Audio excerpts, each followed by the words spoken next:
Hello sa inyo! Ngayon naman, magme-members tayo na matatagpuan lang ito mula sa 1 Corinthians 10:13. Ready ba kayo sumabay sa akin? Okay, ready na tayo. No temptation has overtaken you except what is common to mankind. And God is faithful. He will not let you be tempted beyond what you can bear. But when you are tempted, He will also provide a way out so that you can endure it. Tara, ulitin natin sa wikang Tagalog. Sabay-sabay niyo ako ulit. Wala pang pasubok na dumating sa inyo na hindi nararanasan ng ibang tao. Tapat ng Diyos at hindi niya ipihintulot na kayo subukin ng higit sa inyong makakaya. Sa halip, pagdating ng pasubok, makayanan ito ay ng paraan upang malampasan ito. 1 Corinthians 10:13. Bye-bye! Let us pray. Lord, protected na po kami mula sa COVID-19. At sana po, Lord, wala na COVID-19 para face-to-face na po. Ingatan niyo po ang mga bata at mga teachers namin. At ingatan niyo po din ang missionaries. At ingatan niyo din po ang mga bata. Magalingin. At ingatan niyo din po ang mga tatay at nanay sa pag-aalaga po sa amin. At salamat po sa pagprotektahan niyo sa amin. In Jesus' name we pray. Amen.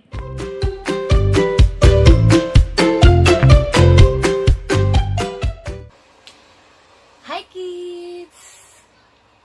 Ayan, isang mapagpalang Sunday sa bawat isa sa inyo. Kamusta naman ang inyong nagdaang linggo? Sana ay lahat tayo ay okay. Ngayong araw na ito, hayaan yung turuan or mag-share ulit ako sa inyo ng story or at lesson na tsak ay makapupulutan ninyo ng aral. At sana ay mai-apply nyo rin sa inyong buhay. Okay ba yon? Okay. Pero bago yan, hayaan nyo magpakilala muna ulit ako sa inyo. Ako nga pala, si Teacher Novi. At kinagagalak ko ulit magturo or mag-share sa inyo ng story ngayong Sunday. So, ngayong araw na ito, gusto ko sana may masusundan kayo verse habang nag-share ako sa inyo ng story. Gusto ko sana kumuha kayo ng Bible ninyo o kaya kahit sa phone ninyo lang para mababasa kayo habang nag-share ako sa inyo ng story. At ang story natin ngayong araw ay matatagpuan sa Matthew 4. Okay. Ayan yung susundan nating scripture ngayong Sunday School. Pero syempre bago tayo mag-start, let us start muna with prayer. So, alam niyo na yun, para tayo mag-pray, di ba? Just fold your hand, close your eyes, and bow your head, and just follow me. Our most gracious Heavenly Father, maraming salamat po sa araw pong ipinagkaloob niyo po para sa amin sa araw na ito, Panginoon. Our most gracious Heavenly Father, maraming salamat po sa araw po na ito na ipinagkaloob niyo po sa amin. Maraming salamat po sa mga batang ito na handang makinig ng inyong salita, Panginoon, at handang matuto po ng inyong salita. Maraming salamat din po sa mga magulang nilang gumagabay sa kanila, maging sa mga teachers na katulad ko po na handa rin po mag-share or bigay ng lesson para sa mga batang ito, Panginoon. Lord, we pray po na ngayong araw na ito, ang matututunan po namin ay mai-apply po namin sa aming pang araw-araw na buhay at maging lesson po ito na maging lesson po ito na kailangan naming sundin sa pangmatagalan po naming buhay. At gabayan niyo po ang bawat isa sa amin, buksan niyo po ang aming mga puso't isipan sa pakikinig po ng lesson at ng salita ninyo ngayong araw. Sa inyo po namin pinagkakaloob lahat ng papuri at pasasalamat. In Jesus' name, Amen. So, ang story natin ngayong araw ay matatagpuan sa Matthew verses 1 to 11. Ito ay ang Jesus is tempted in the wilderness. So, baka nagtataka kayo mga bata kung ano ba yung tempted? Temptation. Na masasabi ko ngayong araw. Pero ang temptation or ang tempt ay ito yung parang ini-encourage ka ng kung sino man para gawin yung bagay na alam mong, sige sabihin natin masaya, nakakaaliw, pero alam din nating mali. Ito yung parang nagsasabi sa atin na sige gawin mo yan. Pero alam mo sa loob mo na hindi yun tama.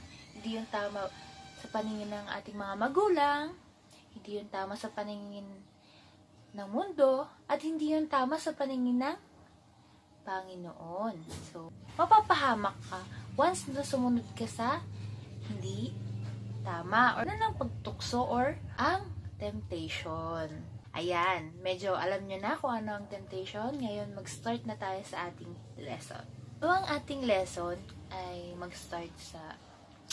Meron kasing isang beses na habang nasa desierto or desert si Jesus Christ, wala siyang makain. Wala siyang kahit anong pagkain na makikita or kahit anong tubig na maiinom. Dahil nga nasa desierto siya. For 40 days and 40 nights, gutom na gutom si Jesus Christ dahil nga wala siyang mahanap na pagkain. Isipin nyo na lang, ganun katagal. Kaya nyo kayang magtagal ng ganun katagal nang walang kinakain? Dumating si Satan at tinuro yung isang bato. At ang sabi niya kay Jesus Christ, kung tunay kang anak ng Panginoon, sabihin mong gawing tinapay yung mga batong nandoon. Doon sa tinuturo niya.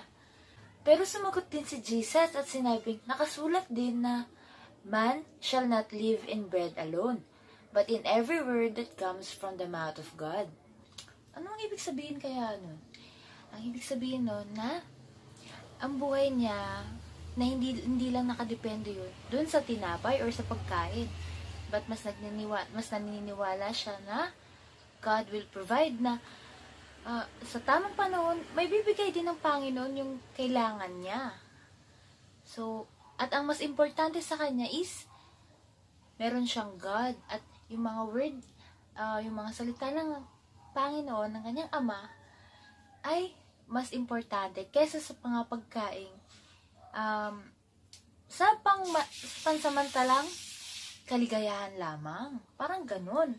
Tapos nun, dinala naman ni Satan si Jesus Christ sa city.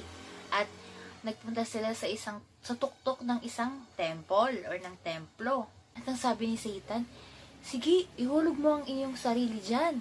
Dahil ang Panginoon, ipapadala nila ang mga anghel para iligtas ka or para hindi ka mapahamak. Pero sumagot si Jesus Christ at sinabing, hindi mo pwedeng ilagay sa isang test ang ating Panginoon. Tsaka naman, dinala ni Satan si Jesus Christ sa high mountain or sa mataas na bundok. At pinakita niya yung maraming kaharian ng mundo. At ang sabi niya, ibibigay ko yan ng lahat sa iyo kung luluhod ka at papupurihan mo ako, si Satan daw. Bibigay niya daw yung kahariang iyon, yung magandang kaharian or madaming kahariang iyon. Once na si Satan ang kanyang paglingkuran. Pero sumagot si Jesus Christ at sinabing, layuan mo ako dahil ang aking papupurihan lamang ay ang aking Panginoon dahil nakasulat din na worship the Lord God Himself and serve Him only. Dapat ang ating daw papupurihan at paglilingkuran ay ang ating Panginoon lamang at wala nang kung sino man or wala nang iba pa. At dahil doon sa mga sinagot ni Jesus Christ, umalis si Satan or umalis yung devil na nagtetempt sa kanya na gawin yung mga bagay na against sa utos ng Panginoon. Ganun ang kalaki yung faith or yung trust ni Jesus Christ sa kanyang Ama na hindi siya kailanman pababayaan ng ating Panginoon. Dahil mahal tayo ni God at kung nasa Kanya ang ating trust or nasa Kanya ang ating mga pagpuri, hindi niya tayo kailanman pababayaan. So, yung story na yun ay mga bata ay kung paano nga tinempt ni Satan si Jesus Christ na dumepende na lang sa ating Panginoon na ibibigay niya ang lahat para sa ikasasaya natin. Pero alam nyo na mas ibibigay yun ng Panginoon. Siyempre ibibigay yun ng Panginoon pero in the right time, in the right way, at para sa isang magandang resulta. Ang mga temptation na yan ay panandalian lamang. Hindi yan pang habang buhay dahil ang panghabang buhay ay ang salita ng ating Panginoon. Sa araw-araw nating buhay mga bata, marami tayong temptations, marami tayong tukso na na-experience or mararanasan. At yung mga temptations na yon, para sa akin iyon ay isa lamang pagsubok kung gaano ka iwala or gaano yung faith mo sa ating Panginoon. Kasi, alam nyo ba, nasabi rin sa amin nung kami mga bata pa, or kahit nung gantong age na namin, ang sabi sa amin, kapag daw mas tumatatag ang relationship mo sa ating Panginoon, parang mas naaano ang enemy or ang ating kalaban na si Satan.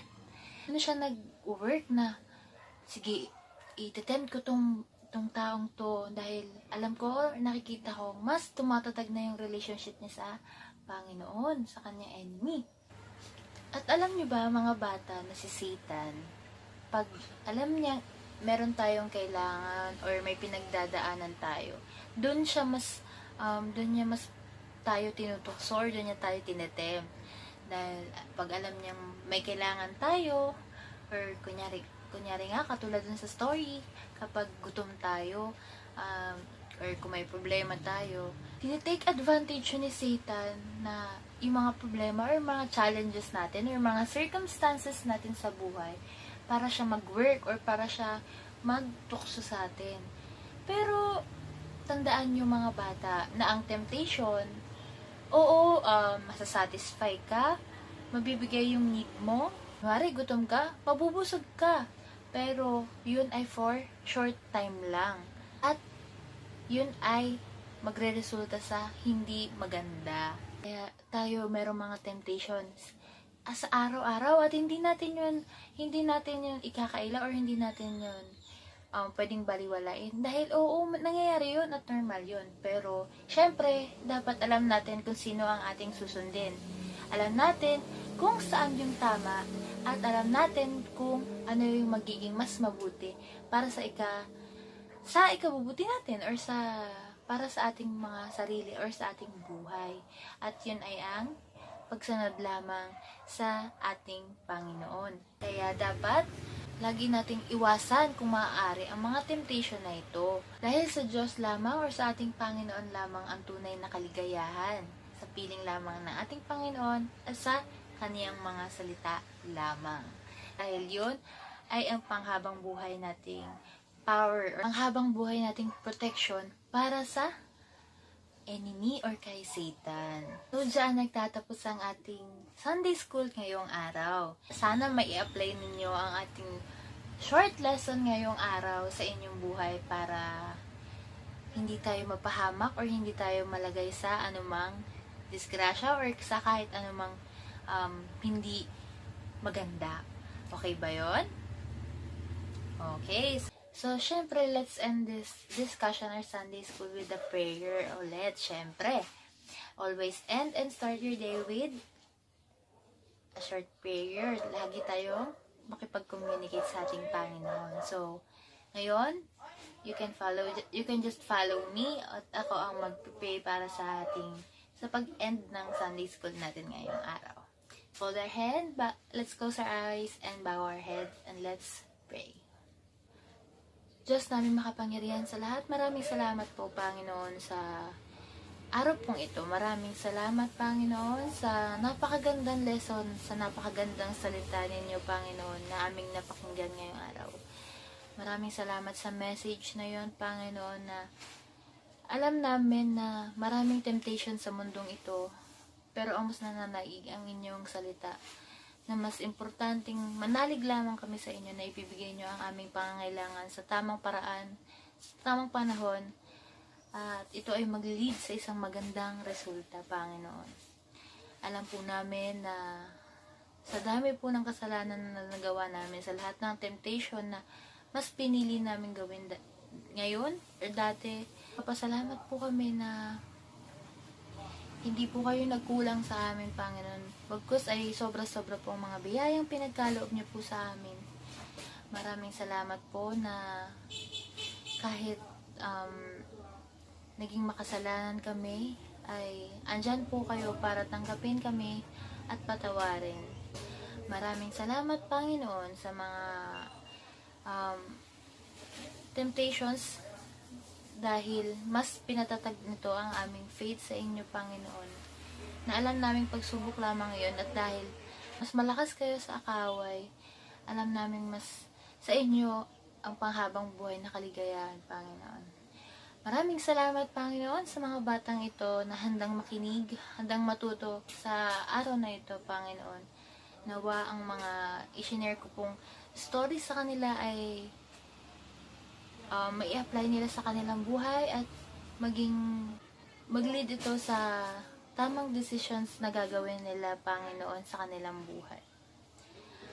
Maraming salamat, Panginoon, at gabayan niyo po kami sa araw pang natitira namin, Panginoon. Gabayan niyo po kami sa lahat ng decision gagawin namin, sa lahat ng actions, sa lahat ng thinking, sa lahat ng words na ilalabas namin, Panginoon. Kayo po ang manguna sa mga buhay ng bawat isa, at sa inyo po namin ibinabalik lahat ng papuri at pasasalamat na deserve ninyo, Panginoon. This is all we pray in Jesus' name. Amen. So, paalam mga bata, at magkita-kita tayo muli sa ating sunod na Sunday School lesson. So, mag-ingat at lahat at always pray, okay? So, bye-bye!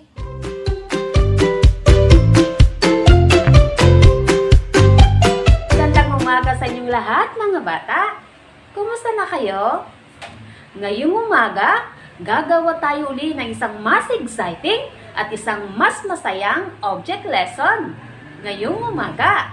At ito ay pinamagathang temptation. O ito yung tinatawag natin, mga bata, na pagsubok. Sabi sa ating memory verse kanina kay Kuya Verse, wala pang pagsubok na dumating sa inyo na hindi nararanasan ng ibang tao, ibang bata na kagaya ninyo. Ngunit alam niyo ba ang sabi ng Diyos? Tapat ang ating Panginoong Jesus at hindi niya ipinahihintulot na kayo ay subukin ng higit sa inyong makakaya. Sa halip, ito ang pangako ng Panginoong Jesus, mga bata. Pagdating ng pagsubok at araw na yan, bibigyan niya kayo ng lakas upang makayanan ito at ng paraan upang ito ay malampasan ninyo. Ito ay hango sa unang Korinto 10:13. Yan. Ang ating gagawin ngayon ay ito. Kakailanganin natin ang isang bote. Ang boteng ito ay gagamitin natin bilang simbolo ng ating mga temptation. Mga pagsubok bilang isang bata. Ano kaya yung mga pagsubok na yan o temptation na yan bilang isang bata? Alam niyo ba kung anong mga yan? Halimbawa, cellphone, internet, yung mga gadgets. Diba, mga bata, minsan hindi nyo kayang pigilan dahil gusto nyo matapos ang inyong ginagawang mga laro. At kahit tapos na ang oras na binigay sa atin ni mama at papa, gusto pa nating ituloy. Isang temptation niyan. Pangalawa, sinabi ng bawal kumain ng maraming candy. Ngunit nakakita ka ng maraming candy at iba't ibang kulay sa sulok. Gusto mo pa rin yung kainin, di ba? Isang pagsubok yan. At marami pang pagsubok bilang isang bata, mga bata. Pangalawa, ito yung balloons. Ang balloon na ito ay gagamitin natin bilang simbolo ng iyong buhay. Ang aking buhay. Ang buhay ng bawat bata na kagaya mo. Yan, tingnan natin. Lagay natin. Yan. Sunod ay ang straw.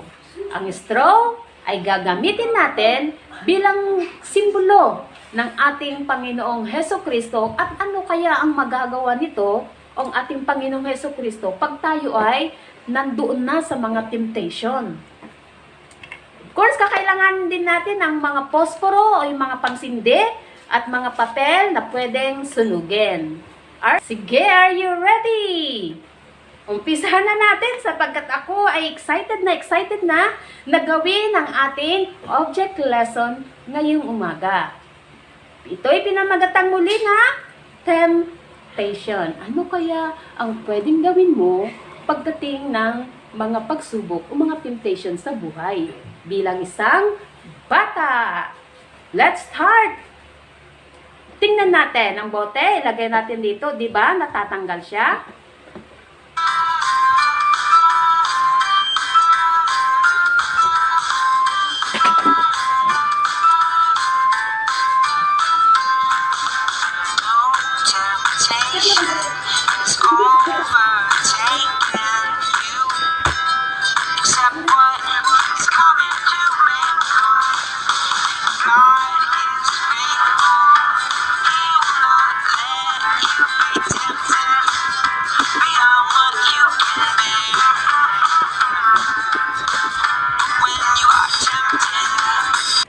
Diba mga bata, ng pagsubok na dumating sa inyo, ang mga temptation na dumating sa inyo at ito inyong ginawa, dumikit siya na parang glue na hindi na kaya pang makaalis.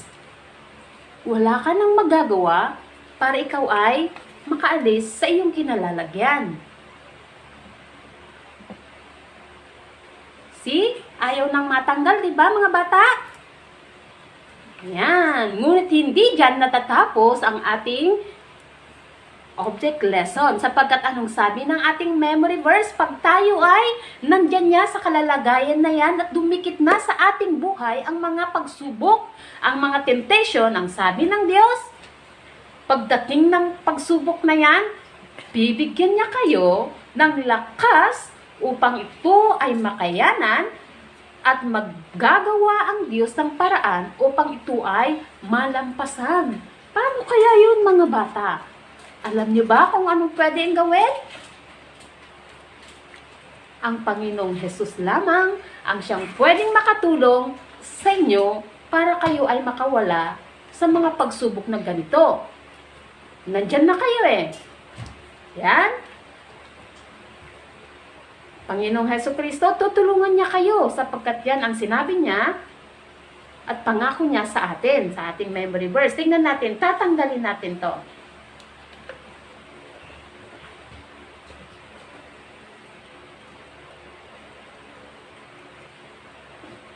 Yan, natanggal siya, di ba mga bata?